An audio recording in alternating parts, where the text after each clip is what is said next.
A very good morning to you and welcome to my thought for the day. We are in 1 Peter 3 and looking at verse 21, which talks about baptism.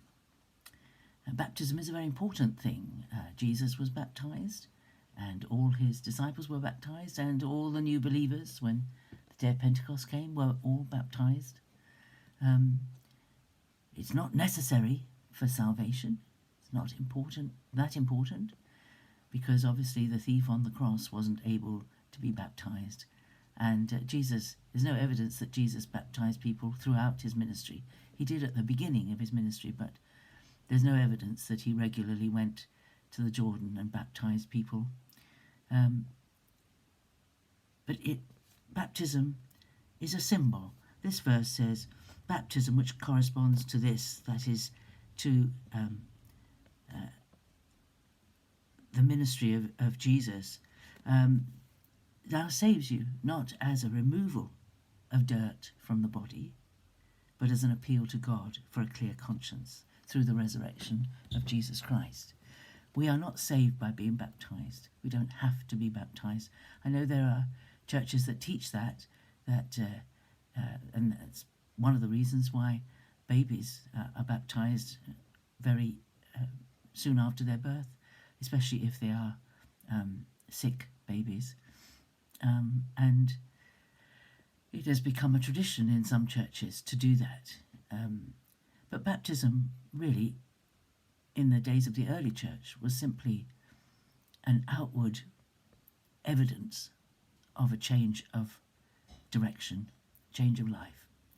That people had come to faith in Jesus, or they'd come to realize that they needed forgiveness for their sins. And they needed to be ready to meet Jesus. That's John's preaching. And they were baptized as a sign for everyone to know. Baptism, of course, is going into the water, being dipped into the water, a bit like when you have a bath, more like the bath than a shower.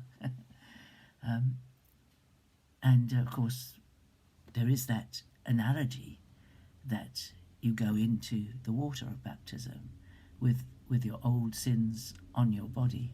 You come out clean and your sins are washed away. It's a symbol of what Jesus has achieved in our lives, that we've come to Jesus dirty, covered with sin, dead in sin, and he cleanses us as we go through the waters, and as we come up again, we're given new life. It's a picture of death and resurrection, dying as we go into the water and being resurrected with Jesus afterwards. But it is not a means of getting saved. It doesn't work quite like that. And I think it's important that if you're not baptized, you think about getting baptized, because that's the command of Jesus to his disciples, was to go and make disciples and baptize them. So if you're not baptized, it would be a good thing to be baptized by total immersion, and be obedient to the command of Jesus. But if you have been baptized, do not rely on that as the thing that saves you. Nothing we do saves us except our putting our trust in Jesus. And if you haven't done that, it's a simple case of saying, Lord, I know I can't save myself. I know my life is full of sin. I can't save myself. I need you to forgive me. I know that you took the punishment for my sin upon yourself for me. And I believe that you want to take up residence in my life, in my heart. And welcome, come in, and let me follow you for the rest of my life. I believe that you died and that you rose again, and that you are coming one day. It's as simple as that. We don't have to do anything else. We don't have to gather brownie points in heaven by the things that we do. The good things that we do will come naturally out of our commitment to follow Jesus. Because we will have been born again into his family.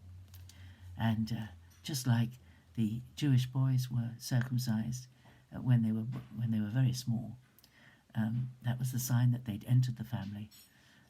The family of God, we enter by our own choice. So we need to be old enough to make that choice, I believe, before we are baptized.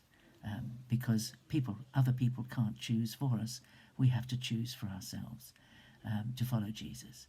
And I do believe that it's a good idea for someone to come to faith, to be old enough to be recognized in society as an adult. That's my own personal opinion. Other people differ. But I don't think you can make a choice to follow Jesus when you're a child. But if you did come to faith when you're a child, it's true to say that every single day we make a new choice to follow Jesus. Every day. Because you can't rely on what you did yesterday. You need to be following Jesus today.